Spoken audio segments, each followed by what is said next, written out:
Holiday home का बना रहे हैं तो ये एक किस्म का होटल है। आप इसको मिनी होटल कह लें, अपनी तरफ से एक नाम दे लें। इसकी जो डेफिनेशन है उसमें मेंशन होता है कि आप short term to long term जो है वो रेंट पे दे सकते हैं अपना अपार्टमेंट जो भी है। वो ऑफिस की इजारी भी चाहिए होती है। उसके बाद आपको कमर्शियल जगह पे जो है वो फ्लैट लेने होते हैं, जी। Residential plus commercial. जैसे कि अब ये हमारा ऑफिस है, इसमें रेजिडेंशियल भी हो सकते हैं, कमर्शियल भी हो सकते हैं। ये जितनी भी बिल्डिंग है ये कमर्शियल भी हैं, रेजिडेंशियल भी हैं, मतलब दोनों हैं।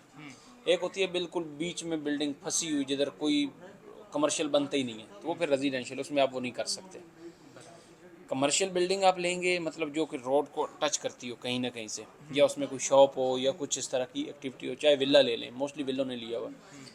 उसके बाद आप अपना हॉलीडे होम का लाइसेंस होगा। उस एक्टिविटी में मेंशन है short term to long term. जी। शॉर्ट टर्म के लिए भी आप दे सकते हैं, एक दिन के लिए भी, लॉन्ग टर्म के लिए भी दे सकते हैं। जैसे ये अपार्टमेंट वगैरह बने हुए हैं ये मुख्तलिफ डिफरेंट जगह पे, जी। वो ये चीज़ बनती है। और सबसे पहले आप अभी विज़िट पे हैं? अभी मैं विजिट पे हूँ, आए हुए 2 मंथ विजिट पे हूँ, और ओके मुझे आए हुए अभी 10 दिन ही हुए हैं। ओके। तो प्रोसेस यही होगा कि एलएलसी कंपनी बनेगी और उसके उसमें आपका जो है वो वीज़ा लगेगा इन्वेस्टर का, जी, अगर आप इन्वेस्टर अपने नाम वीज़ा। पे बनाते हैं तो अगर आप बीच में पार्टनर ऐड करना चाहें तो फिर वीज़ा एक को भी नहीं मिलेगा।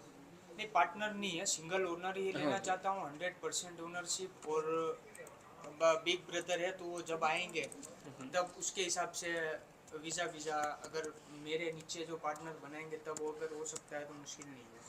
मैं आपको जो है ना वो कर देता हूँ, कोटेशन प्रिंट कर देता हूँ, जी। तो उस हिसाब से जो है वो आपको मैं और उसको गाइड भी डिफरेंट कर। क्या है मेडलैंड और फ्री जोन नहीं, में? फ्री जोन का तो आपका काम ही नहीं है ना। फ्री जोन इस चीज़ के लिए होता है, फॉर एग्जांपल कि एक कंपनी है, जी। आप बना रहे हैं, आप कर रहे हैं इम्पोर्ट एक्सपोर्ट वट एवर कोई भी प्रोडक्ट, तो यस। वो आपकी वहाँ से आएगी।